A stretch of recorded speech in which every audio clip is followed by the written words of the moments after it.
Hi guys, আমরা এখন করছি গেট রেডি উইথ মি। এই যে আমাকে একটা সুযোগ দে, এটা আমি আজকে পড়ছি for the first time. Blender हो गई है मेरी बहन की जो कुर्ती है ना वो 50 स्टिकर में बिल्कुल फिटिंग नहीं हो रहा है इसलिए अभी वो फिटिंग कराया 100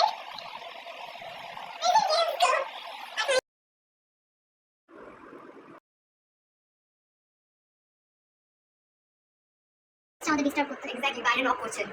আমাদের শান্তি দেখে শান্তি দেয় না গাইস বাইরে থেকে কি সব বলছেন আমাদের কাছে টাইম আছে 6টা পর্যন্ত, এখন বাজে 5:35 আর হ্যাঁ বলি যাচ্ছে মিস কি হলো আমাদের এই সব মিস হচ্ছে প্লাস আমাদের লিকুইড প্লাস অফ কোর্স কিন্তু আমরা বড় লোক ও আচ্ছা মেসেজ সকাল থেকে 50টা ম্যাচ হচ্ছে আমাদের। মেকআপটা কেমন হয়েছে অবশ্যই জানাও guys we are half ready আমার কোনো হেয়ার স্টাইল নেই জীবনে একটা হেয়ার স্টাইল জানি আর ম্যাডাম হেয়ার স্টাইল করছেন